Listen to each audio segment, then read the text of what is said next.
किससे किसके घर में हाथ उठाओ।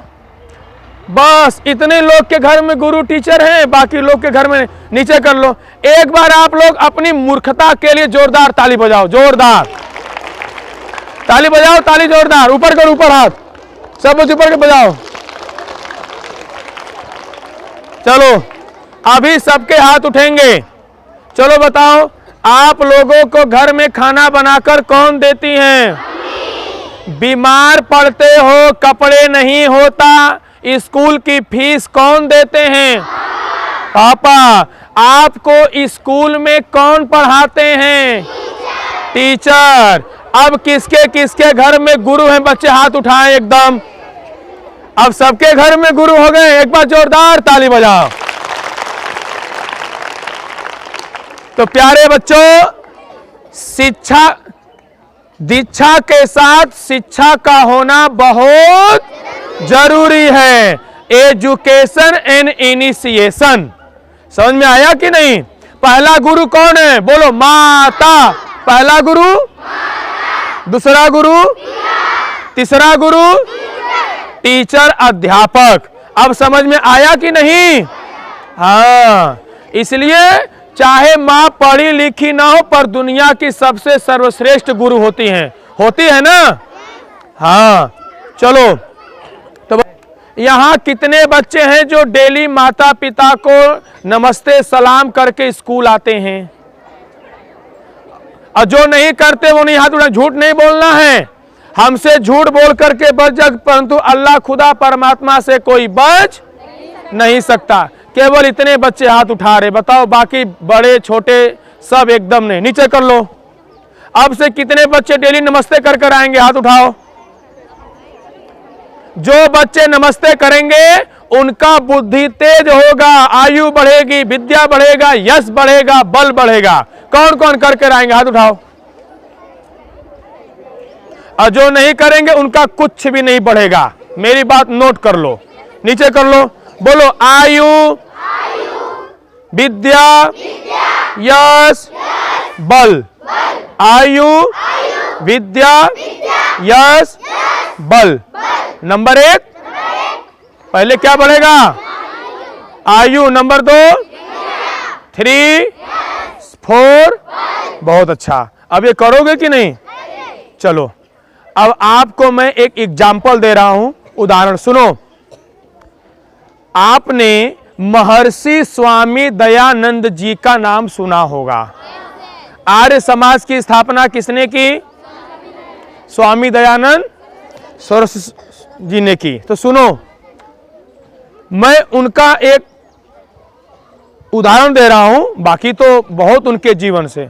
बताओ, महर्षि स्वामी दयानंद जी जब पढ़ लिख करके मथुरा में गए, जो भी उन्होंने पढ़ा था मथुरा में गए, उनको लगा कि यहाँ कोई स्वामी रहते हैं, व्याकरण के बहुत बड़े विद्वान हैं। उनको पता लगा तो मथुरा गए। मथुरा में जाने के बाद देखते हैं कि यहाँ कोई स्वामी रहते हैं, कोई व्याकरणाचार्य हैं, आचार्य हैं, बहुत बड़े ज्ञानी हैं।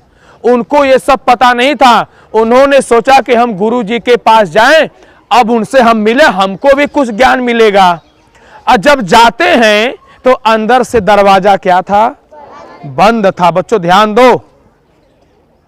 जब स्वामी जी वहां पहुंचे, महर्षि दयानंद जी, तो दरवाजा खटखटाते हैं तो अंदर से आवाज आई। बोले, कौन? अंदर कौन था? व्याकरणाचार्य जी। उनका नाम क्या था? स्वामी बिरजानंद जी। क्या नाम था? स्वामी बिरजानंद दंडी जी। उनके गुरु फिर वही बन गए। और जब खोले तो आवाज आई। बोले, कौन? बोले, बाहर से आवाज दिए स्वामी दयानंद जी। बोले, यही तो मैं जानने आया हूं कि मैं कौन हूं।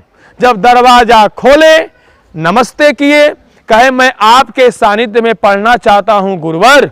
बोले, आपने क्या क्या पढ़ा है? जो जो पढ़े थे सब उन्होंने बता दिया कि हम संस्कृत पढ़े हैं, व्याकरण पढ़े हैं, निरुक्त पढ़े हैं, हमने इन सब चीज का अध्ययन किया है। तो स्वामी जी उसके साथ में और भी ग्रंथ का, अनार्स ग्रंथ का भी अध्ययन किए थे। किस ग्रंथ का? अनार्स मतलब जो जीवन में काम न आए।